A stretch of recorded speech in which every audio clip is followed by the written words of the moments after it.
E aí pessoal, Daniel Gottfried aqui de novo no canal Jesus em Mim. Como discípulos de Jesus, nós muitas vezes temos um desejo intenso de servir o Senhor, de viver para Ele, de fazer a obra dele, de irmos e fazermos discípulos, ou de cumprirmos algum sonho do nosso coração que provavelmente foi colocado por Ele.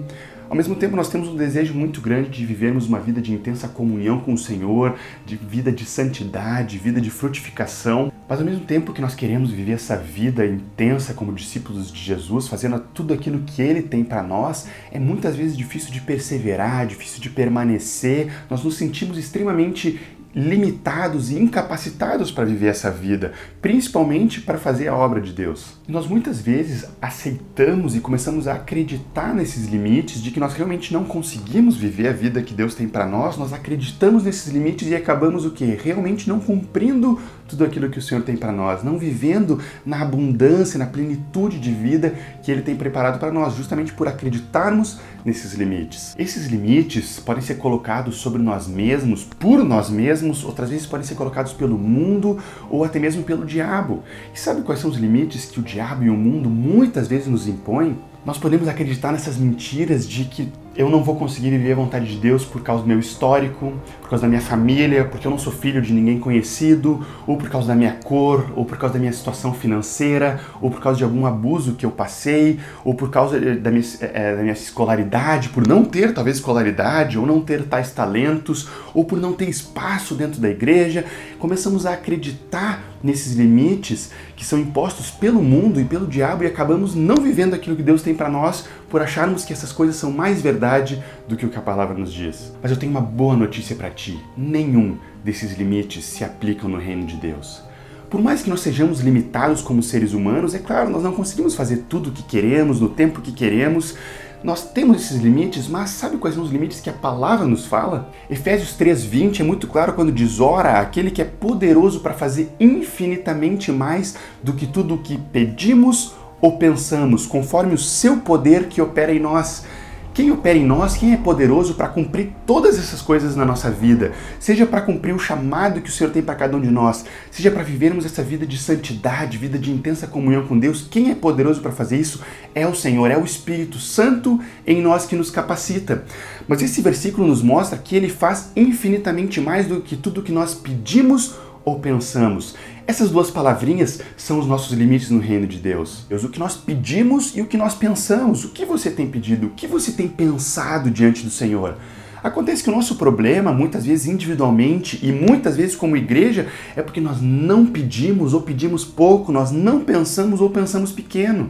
Tiago 4, nos versículos 2 e 3, diz o seguinte: nada tendes porque não pedis. Pedis e não recebeis porque pedis mal.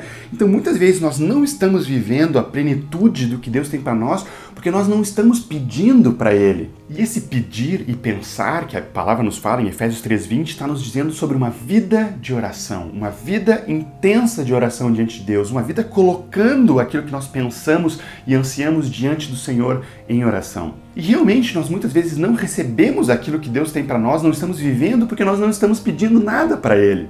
Eu me lembro de um episódio muito simples que aconteceu comigo quando eu tinha lá pelos meus 12 ou 13 anos, que marcou minha vida.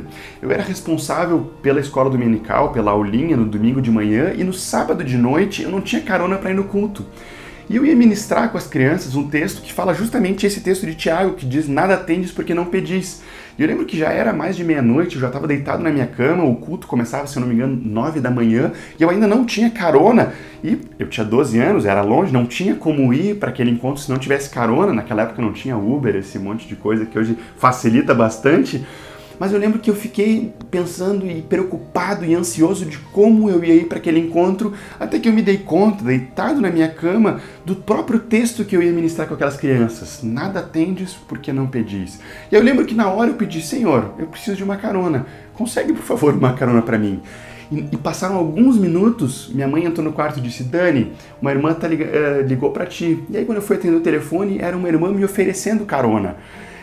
É um exemplo extremamente simples, eu sei, mas para mim aquilo marcou de que muitas vezes nós não estamos recebendo aquilo que Deus tem para nós porque nós não estamos pedindo em oração para Ele. Então eu vou te perguntar, o que você tem pensado diante de Deus? O que você tem pedido em oração para Deus? O que você tem pedido para sua família? O que você tem pedido para o seu trabalho, para os seus estudos? O que você tem pedido para a igreja onde você congrega, para o local onde você congrega? O que você tem pedido para a sua vida espiritual, para o seu crescimento espiritual? Ou para o ministério, para aquele sonho que você tem diante de Deus? O que você tem pedido para o Senhor em oração? Por mais que Deus seja infinito em poder, se eu não oro, infinito vezes zero é zero. Muitas vezes ele está limitado àquilo que nós temos pedido, ou melhor, deixado de pedir em oração. Então nós precisamos permanecer em uma vida de oração. A palavra é muito clara quando fala sobre isso. Mateus 18 diz que tudo o que nós ligamos na terra é ligado no céu. Aquilo que nós ligamos e concordamos com nossos irmãos em oração é ligado no céu. Mateus 22 diz, tudo quanto pedirdes em oração, crendo, recebereis. Olha que forte e prático esse texto. Eu gosto muito de 1 João 5,14, que diz, e esta é a confiança que temos para com Ele, que se pedirmos alguma coisa segundo a sua vontade, Ele nos ouve. Então, se de alguma forma tu tem se sentido extremamente limitado na tua vida como discípulo de Jesus, principalmente na tua vida espiritual, na tua comunhão com Ele, na tua vida de santidade, na frutificação, se de alguma forma tu tem acreditado mais nos limites que o mundo ou o diabo, ou até tu mesmo tem te imposto, eu queria te animar a começar a pedir para Ele. Perseverar em oração, mas sabe, de verdade, insistir, clamar diante dele, entrar no teu quarto, fechar tua porta, de joelhos, começar a clamar por essas coisas, clamar em oração por essas áreas da tua vida. Ele certamente vai te ouvir, porque essa vida de intimidade com Ele, de santidade, de frutificação, é algo que é da vontade dele, então Ele certamente te ouve. 1 Tessalonicenses 5,17 diz, orai sem cessar. Se esse texto está dizendo que é para nós orarmos sem cessar, é porque Ele realmente ouve sem cessar. Ele o tempo todo está com os ouvidos e o coração aberto à nossa oração. Então nós podemos sim insistir, perseverar em oração, e eu quero te animar justamente com esse vídeo para que tu comece a colocar essas áreas da tua vida, principalmente da tua vida espiritual, em oração, porque isso é da vontade dele. É da vontade dele que tu tenha mais comunhão com ele, é da vontade dele que tu tenha mais santidade, é da vontade dele que tu tenha mais frutos.